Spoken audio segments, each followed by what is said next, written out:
am at Skyera headquarters today, and I'm joined once again by Radoslav Danilak, who is the CEO of Skyera. Thank you for having us today and to be talking to us about your technology. Thank you for coming.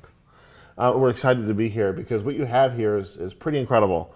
You've made a lot of innovations, it would seem, to be able to get to a point where in a one-use space, we're looking at the potential for 2.5 petabytes of capacity after deduplication and compression. That's amazing. And there had to be some trends that have come together to be able to allow all of this to happen. Where do you see, what happened to make that happen? And where do you see things going in the next 3 to 5 years to support these kinds of devices? So, everybody talks about the data explosion. Everybody knows that more than 40% of data more enterprise needs to store and creates every year.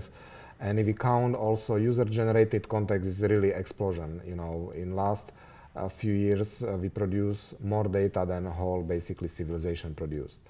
Now, there is some also dark side to it, that today, more than 5 to 7% of the US energy is consumed by the data center. Mm-hmm. And we are growing more than 40% per year the data. If you fast forward a decade or two, just simple extrapolate exponential trend, you will end up with more than half the human energy being produced and sucked in data center, third of real estate consumed. Just not possible. The new technology has to come to address that and continue basically advancements of humanity, because that current path exponential trends cannot go for long. So the disruption is coming where, if you are producing 40% more data per year, this means you need to, if you have, 10 data centers, every year you are building additional 3 data centers. It's just costly, consume power, increasing your OPEX, and that's how the data growth. Now the technology, what we are enabling, we are shrinking, improving density more than commodity hardware, which is shrinking with Moore's law, which basically Intel is driving. Our improvement in density, for example, last year to this year was 11x, and we'll continue improving more than the data growth is. So we are creating kind of funny situation that rather than seeing 40% data center growth or data per year, actually you can be shrinking your data center. You can go from 10 data center to 8 next year, to 6, and so on, and still accomplish the data growth. So we'll be not at risk that data center will eat our energy and eat our real estate. That's fundamental change, which is inevitable. It must happen because humanity cannot continue on that trend. So I wanted to bring that solution, and we can be called greenest company in the earth, because reducing just 2% of the electricity consumption in data center is like a few million cars pulled off the road. It's a big deal. That's impressive. I mean, we talk a lot about the power in data centers and rack space and just real estate in general. And this has, you can take, how many racks could you supplant with this thing? Dozens. So, yeah, we have comparison where this one box basically on density is 200 times more denser than our competitive solid state solution, and 200 to 300 times denser than conventional disk-based storage systems. So the reduction factor is huge.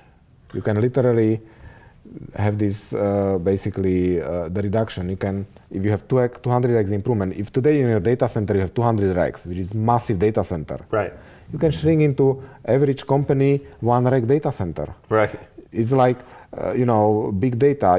20 years ago, the mainframe was big data with a few hundred megabytes of data. Today, in your iPhone, you have big data. So we are bringing so much disruption. Basically, your big data, which few guys can afford because of massive data center, now you can shrink into 1 rack, and many hundreds of enterprises can use it. It brings like democracy to data centers, to big data processing. I would love to have one of these in my data center, but I'm not sure I need that much data. The documents that I write don't take that much space.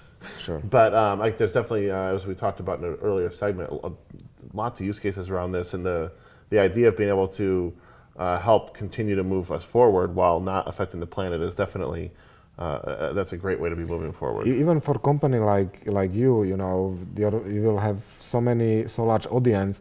You will have so much more videos, and they would like to see high quality video. It will be 8K by 4K. Yeah. So, you know, 2-3 years down the road, you'll be not saying what I'll be doing with that storage. I will need another box. I'll probably buy that one. That's what I want. This box is, I mean, 44 terabytes, and then once compressed, 88, correct? Yes, correct. And this one is 500 terabytes, and then once you do dedupe and compression, we're looking at 2.5 petabytes of capacity, and you can see that it's sitting in front of me on a table. That's pretty impressive, and there's no hidden wires. What you see here is actually what's happening, and we have two. What are these? 110 plugs. These are power supply, 110 volts, Yeah, standard. we have. This whole thing is run by one pair of dual 110 volt power supplies. So I think what you're doing here is incredibly impressive. And once again, thank you for having us today at Skyera. Thank you.